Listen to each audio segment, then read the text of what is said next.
Hi வணக்கம். இன்றைக்கி சிம்பிளான மீ கோரிங் பாஸ் எப்படி பண்ணலாம் பார்க்கலாம். ஓகே, கொஞ்சமாக சாவி, தவு, அப்புறம் சில்லி பாதி, அப்புறம் கருத்தில் கொஞ்சம் பாவம் போட்டு கொஞ்சமாக தக்காளி பழம், ஆனால் அந்த உள்ள இருக்க பீச்சி எடுத்துடணும். அப்புறம் மீ சுடுதண்ணில் போட்டு அவிச்சு எடுத்துக்கணும். அப்புறம் ஒரு முட்டை, அப்புறம் தண்ணி கெச்சாப், கட்டி கெச்சாப், சாஸ் சீரம், கொஞ்சம் சில்லி சாஸ், அப்புறம் அரைச்ச மிளகாய் சாந்து, அதெல்லாம் மஞ்சள் போட்டு கொஞ்சம் மிக்ஸ் பண்ணி வச்சுக்கணும். இதெல்லாம் தேவையான பொருட்கள். அப்புறம் எண்ணெய் எடுத்து தவு பொரித்து எடுத்துக்குவோம். இந்தமாதிரி நல்லா பொரித்து எடுத்த பிறகு அதுக்கப்புறம் கொஞ்சம் பூண்டு, வெங்காயம் நல்லா வதக்கின மாதிரி, கருப்பில் கொஞ்சம் ஊசி மிளகாய், தக்காளி பழம் போட்டு நல்லா வதக்கின பிறகு அப்புறம் அந்த சாவி கீரையை போட்டு நல்லா வதக்கிறேன்.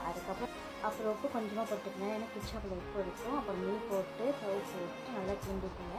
அப்புறம் கடைசி ஒரு முட்டை உடச்சி போட்டு நல்லா கிண்டி எடுத்துக்கணும். அதுதான் சிம்பிளான மீ கோரிங் பாஸா ரெடி.